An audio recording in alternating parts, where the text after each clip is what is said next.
सहनाववतु सहनौ भुनक्तु सह वीर्यङ्करवावहै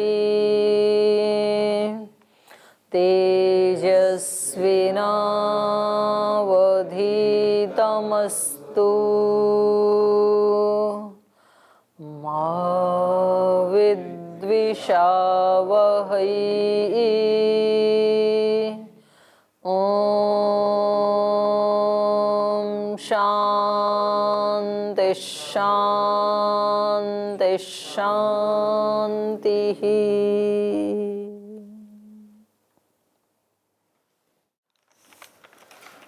तो कल हम तर्क के बारे में पढ़ रहे थे।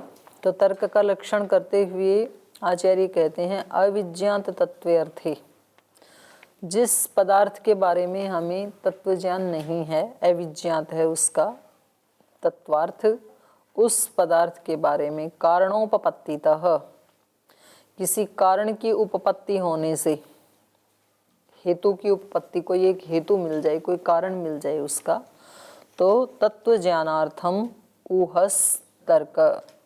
तो वो कारण की या हेतु की उपपत्ति होने से तत्व ज्ञानार्थम, तत्व ज्ञान के लिए, ऊह मतलब एक विचार, एक संभावना,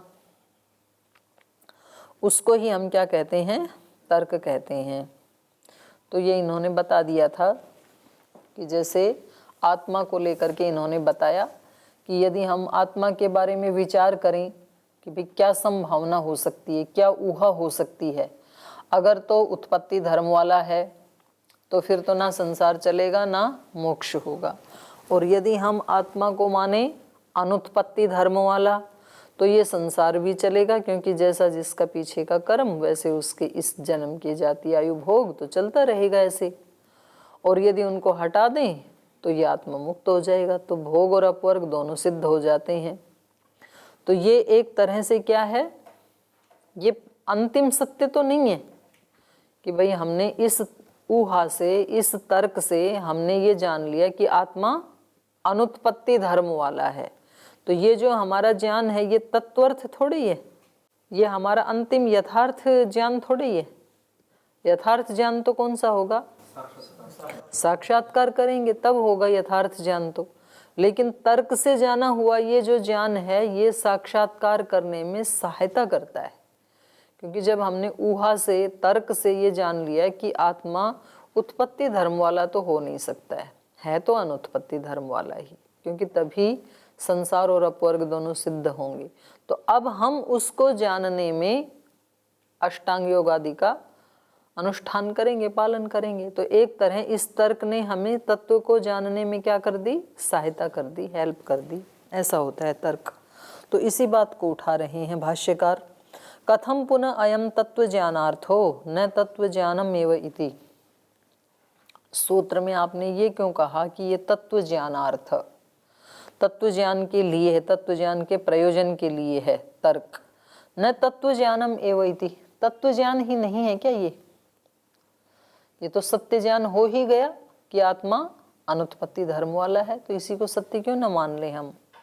तो ये कह रहे हैं अनुजानाति अयम एक तरम धर्मम कारणोपपत्त्या, कारण की उपपत्ति होने से, कारण माने हेतु, जो हेतु हमें मिला उत्पत्ति धर्म और अनुत्पत्ति धर्म को लेकर के, उसमें अनुत्पत्ति धर्म रूपी हेतु को लेकर के अनुजानाति अयम एक तरम, ये व्यक्ति एक धर्म को तो जान गया, एक तरम धर्मम अनुजानाति, इसके एक धर्म को तो जान गया कि ये अनुत्पत्ति धर्म वाला है, लेकिन न तो अवधारयति, लेकिन पूरा अवधारण तो नहीं हुआ ना आत्मा का।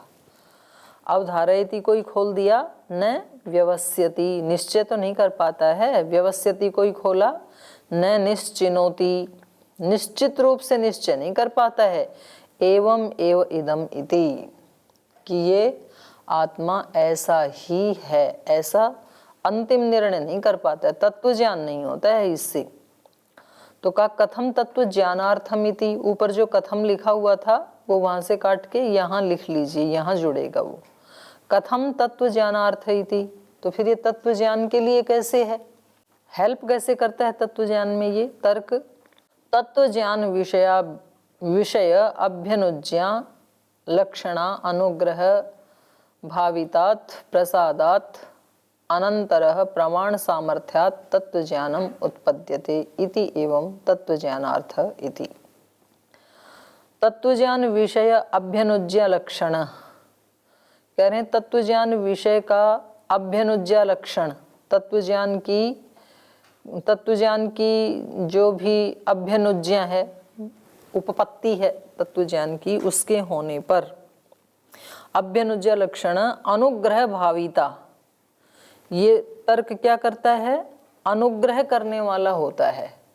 माने जो संभावित अर्थ की अभ्यनुज्ञा लक्षण है, जो उपपत्ति होती है किसी एक लक्षण की, हेतु की, तो उसके ऊपर अनुग्रह भावितात, उस पर अनुग्रह करने वाला होने से।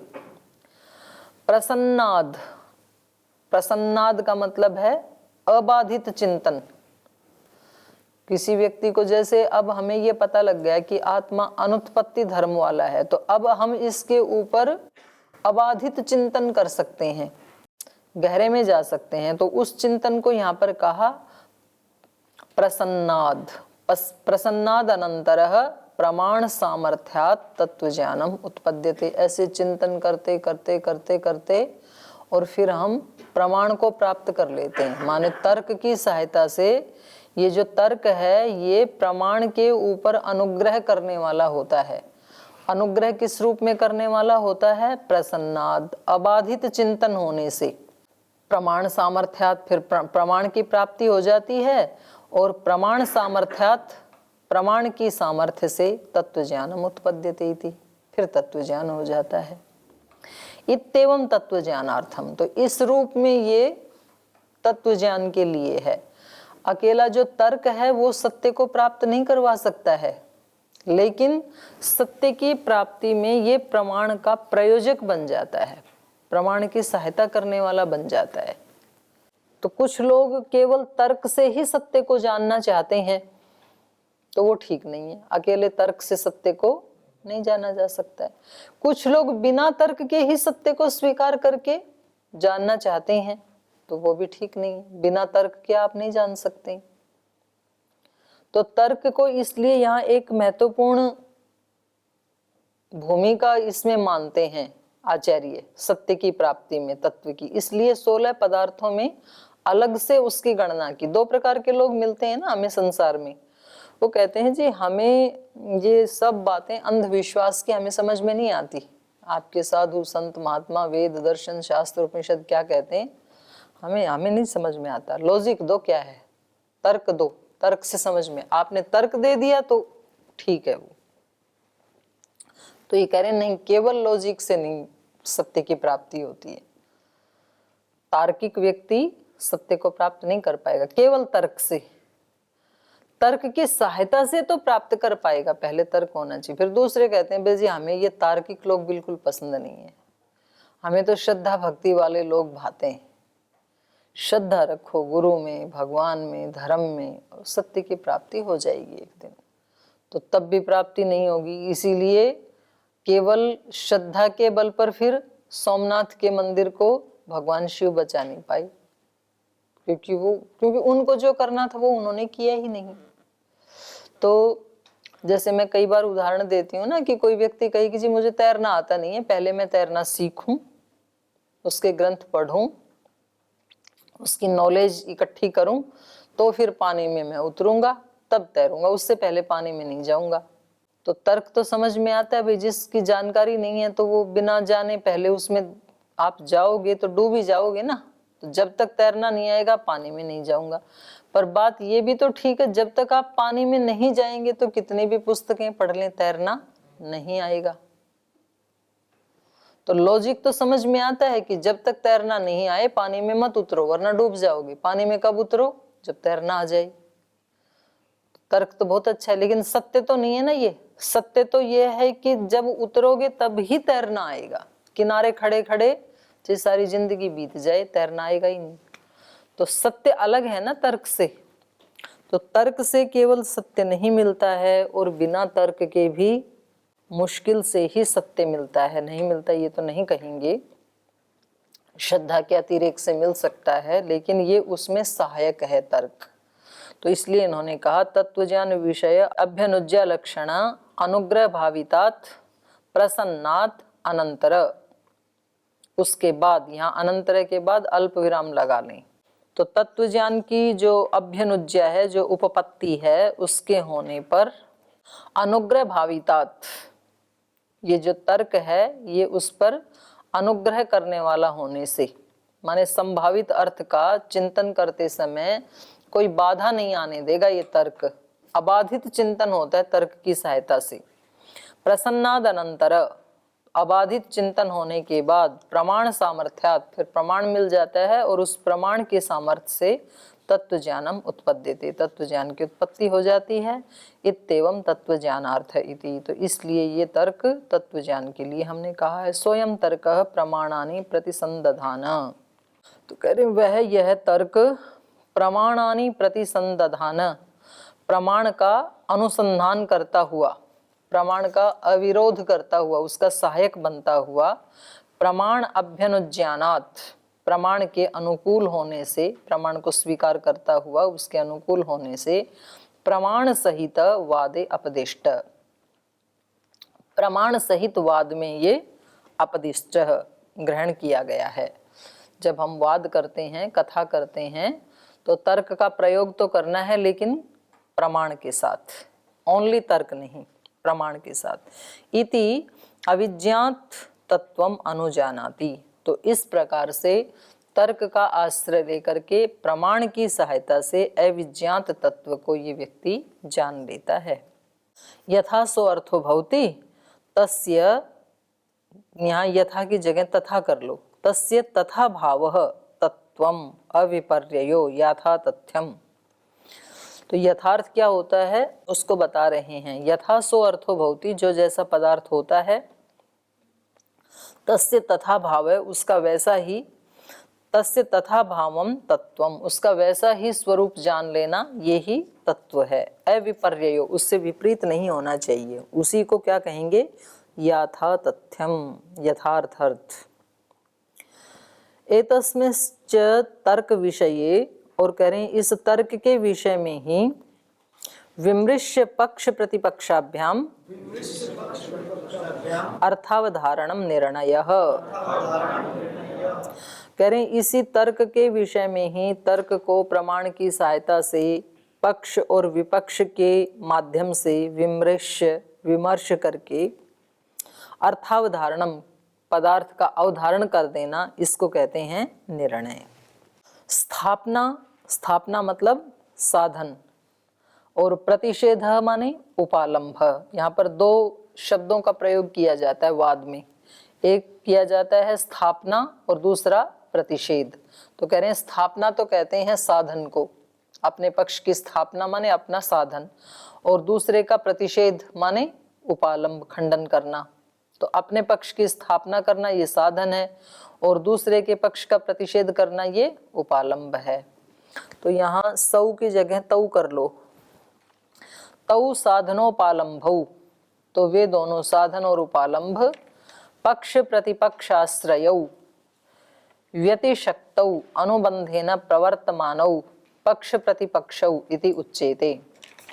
तो कह रहे हैं ये दोनों तौ साधनोपालंभौ, ये दोनों साधन और उपालंभ, साधन माने अपने पक्ष की स्थापना और उपालंभ माने दूसरे का प्रतिषेध।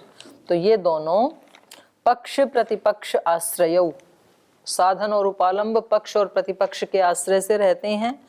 व्यतिशक्तानुबंधेन, और व्यतिशक्त माने परस्पर जो संबद्ध, व्यतिशक्तानुबंधेन परस्पर संबद्ध या आलंबित होकर प्रवृत्त होते हुए, प्रवर्तमानौ प्रवृत्त होते हुए पक्ष प्रतिपक्षौ उच्यते, वो पक्ष और प्रतिपक्ष कहलाते हैं।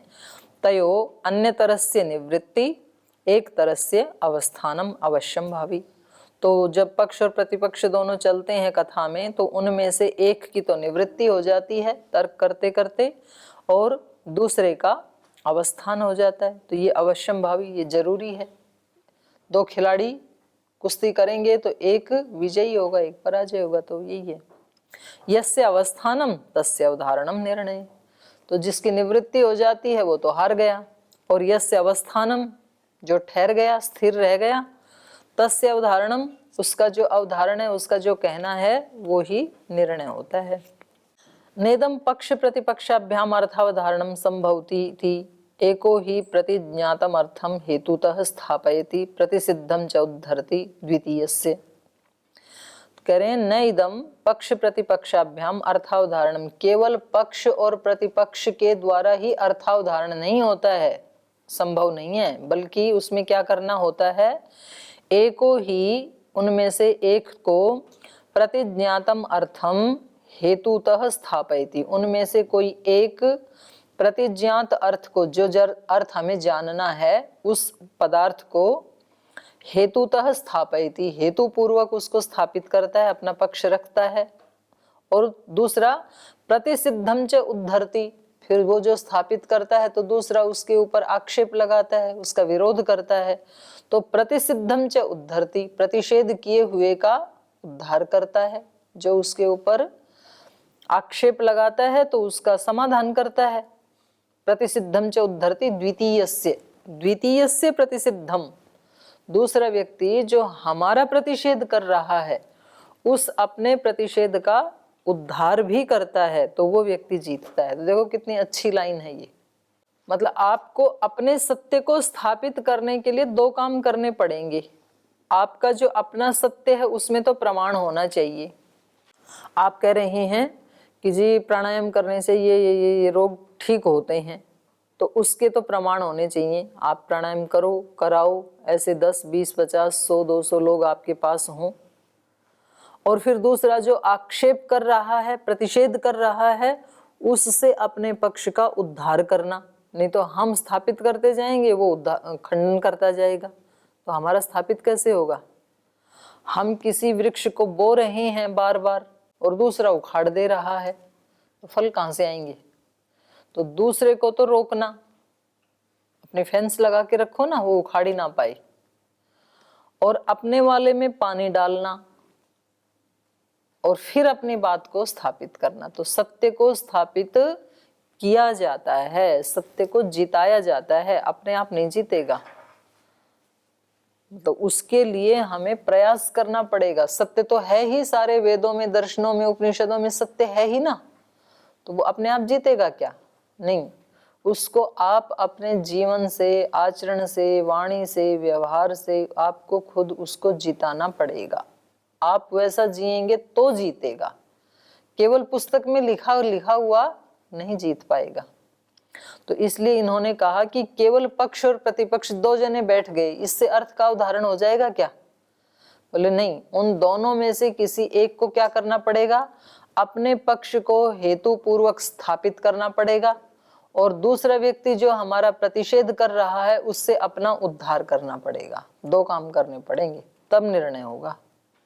तो वही कह रहे हैं, एको ही प्रतिज्ञातम अर्थम हेतुतः स्थापयति द्वितीयस्य प्रतिसिद्धम च उद्धरति, और द्वितीयेन, दूसरे के द्वारा, स्थापना हेतु प्रतिसिध्यते, जो स्थापित किया था पहले वाले व्यक्ति ने अपना पक्ष, उसके हेतु का प्रतिषेध किया जाता है। तस्यैव प्रतिषेध हेतुश्च उद्ध्रियते स निवर्तते तस्य निवृत्तौ यो अवतिष्ठते तेन अर्थावधारणम निर्णय।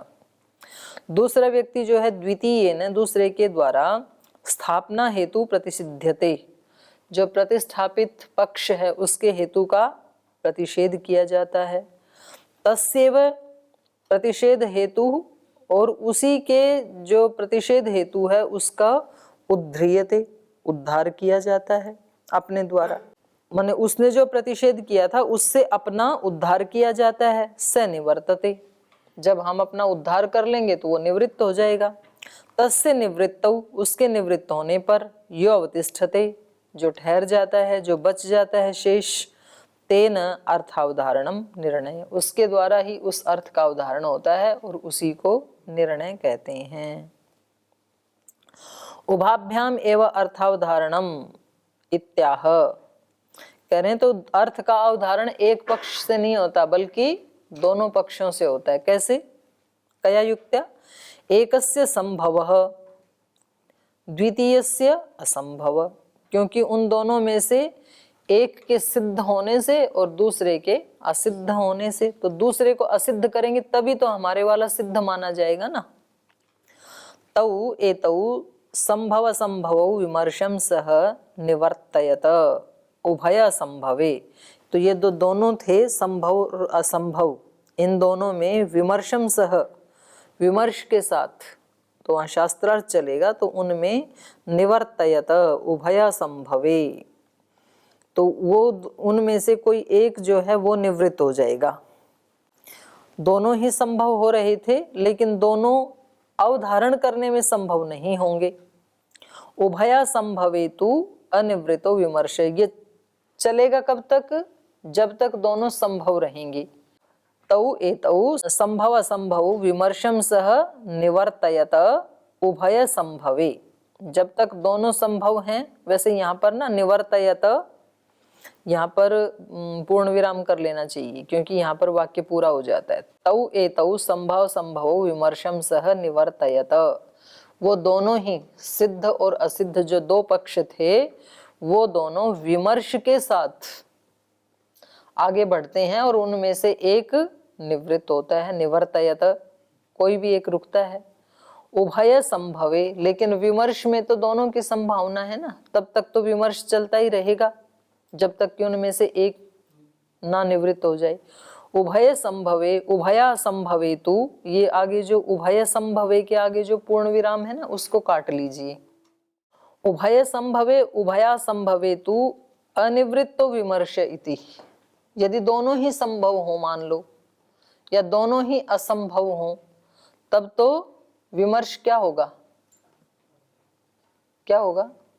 सो रहे हो जग रहे हो? यदि दोनों ही पक्ष संभव हो या दोनों ही असंभव हो तो विमर्श क्या होगा? चलता ही रहेगा, निवृत्ति नहीं होगी ना। निवृत्ति तो होगी ही तब जब दोनों में से एक संभव हो और एक असंभव, या तो दोनों संभव हो या तो दोनों ही असंभव हो, तब तो चलेगा ही नहीं वाद। वही कह रहे हैं उभय संभवे उभया संभवेतु अनिवृतो विमर्श इति। विमर्श इति विमर्शम कृत्वा, विमर्श का अर्थ क्या है? विमर्शम कृत्वा सोयम विमर्शः पक्ष प्रतिपक्षौ औद्योत्य न्यायं प्रवर्तयति इति उपादीयते इति। तो कह रहे हैं ये जो विमर्श है, सोयम विमर्श, विमर्श माने संशय, पक्ष प्रतिपक्षौ औद्योत्य, पक्ष और प्रतिपक्ष को औद्योत्य प्रकाशित करके न्यायम प्रवर्तयति, न्याय को प्रवर्तित करता है। ये जो विमर्श है ये पक्ष और प्रतिपक्ष के द्वारा, मतलब क्या संभव है क्या असंभव है। एक ही धर्मी में जो दो विरुद्ध धर्म हैं तो उनमें से एक ही तो संभव होगा ना, तो वहां पर फिर क्या प्रवृत्त हो जाएगा? न्याय। न्याय का मतलब पंचावयव, तो अपना अपना पक्ष रखेंगे, दोनों अपने अपने हेतु देंगे, तो उससे फिर वो आगे बढ़ेगा। न्यायम प्रवर्तयति, ये जो संशय है ना ये पक्ष और प्रतिपक्ष को औद्योत्य प्रकाशित करके न्यायम प्रवर्तयति, न्याय वाक्य को प्रवर्तित कर देता है। इति उपादीयते इति, तो इसलिए ये उपयुक्त होता है। एतच्च विरुद्धयोः एक धर्मिस्थयोर बोधव्यम। एतच्च, ये जो विमर्श है ये कैसा होता है? विरुद्ध धर्मयोः एक धर्मिस्थयोः बोधव्यम। विमर्श ऐसा होता है एक ही धर्मी में उभय कोटि ज्ञान वाला, उसी को तो संशय कहेंगे। ये ऐसा है या ऐसा है, तो दोनों एक ही कोई धर्मी है और उसमें विरुद्ध धर्मों का संगम है, ऐसा जानना चाहिए इसको। यत्र तो धर्मी सामान्यगतौ विरुद्धौ धर्मौ हेतुतः संभवतः तत्र समुच्चयः।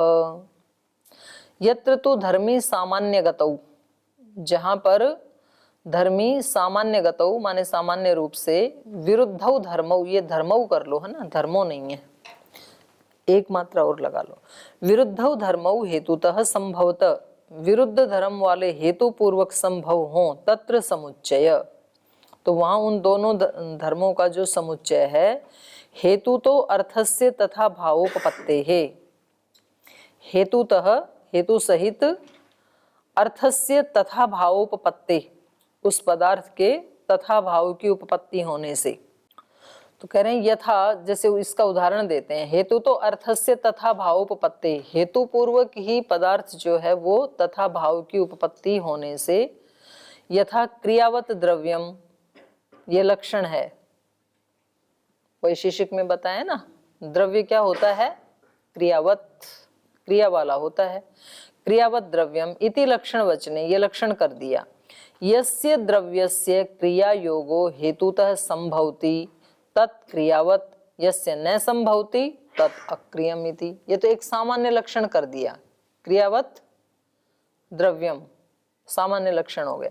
अब सारे के सारे द्रव्य क्रिया वाले नहीं है ना, अब ये जहां जहां संभव होगा वहां वहां क्रिया वाला द्रव्य है ये जुड़ जाएगा, जहां संभव नहीं है वहां पर कोई हानि नहीं होगी। क्रियावत द्रव्यम इति लक्षण वचने यस्य द्रव्यस्य क्रिया योग, जिस द्रव्य के साथ क्रिया का योग है, हेतुतः संभवति, हेतु पूर्वक संभव है, तत्क्रियावत, तो वो द्रव्य क्रियावान माना जाएगा, जैसे कि वायु, जैसे कि घट आदि। और यस्य न संभवति तद अक्रियम, और जहां क्रिया संभव ही नहीं है उस द्रव्य को अक्रिय मान लिया जाएगा, जैसे आकाश, तो वहां कोई क्रिया नहीं। एक धर्मिस्थयोश्च विरुद्धयो धर्मयो अयुगपत भाविनो काल विकल्पः। और कह रहे हैं ये दो विरुद्ध धर्म एक धर्मी में भी हो सकते हैं, लेकिन एक काल में नहीं होंगे। एक ही पदार्थ विरुद्ध धर्म वाला हो सकता है कि नहीं हो सकता है।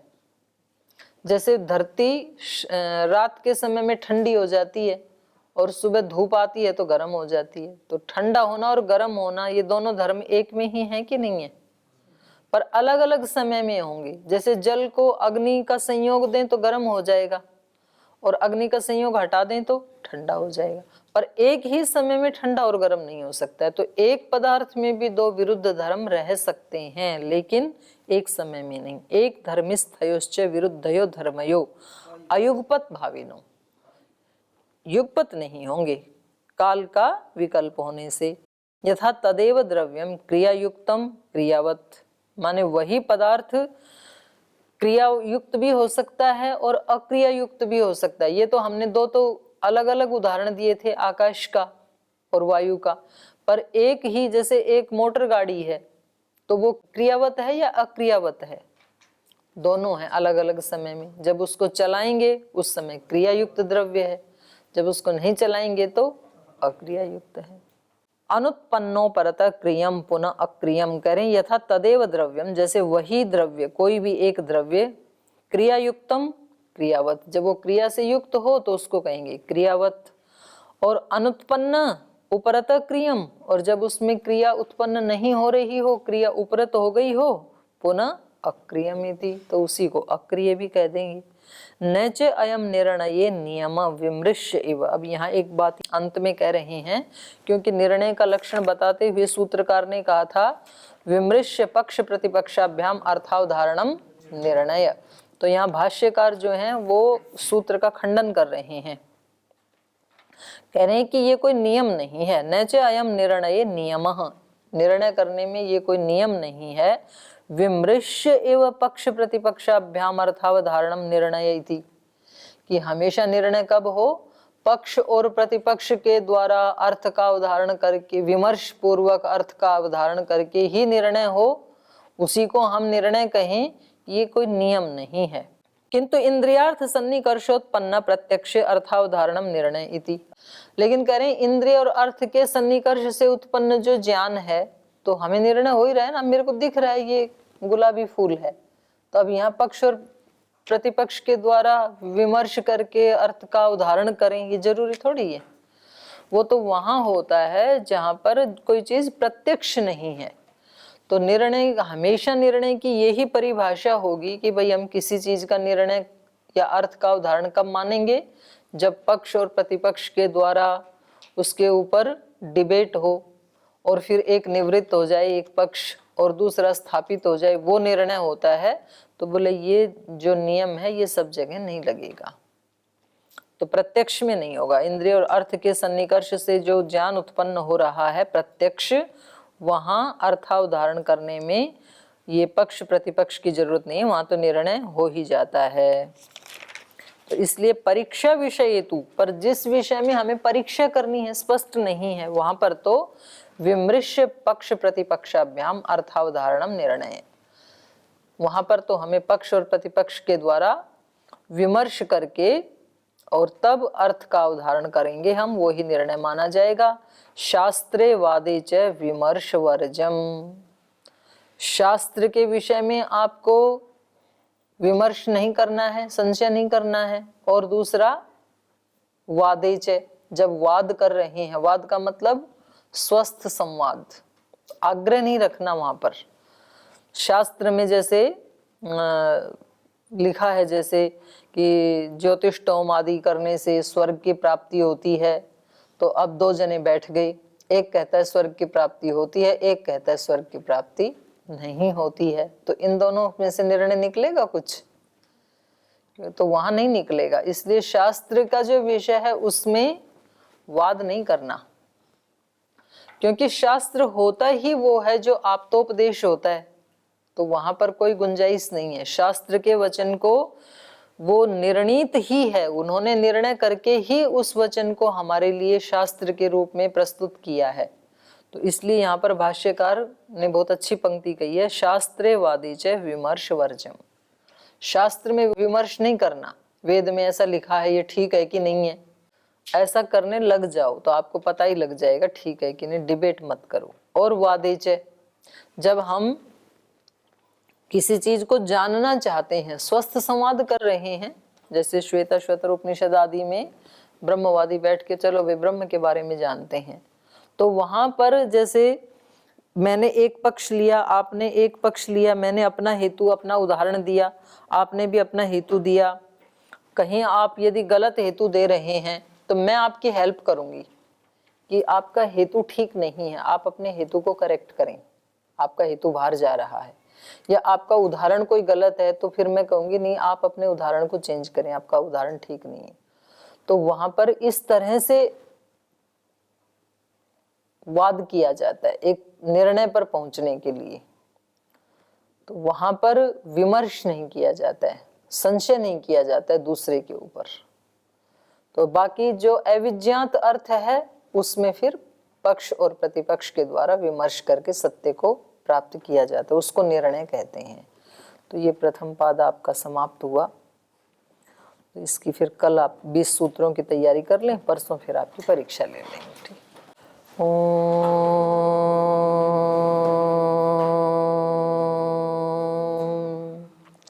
शांति शांति शांति। श्री गुरुभ्यो नमः।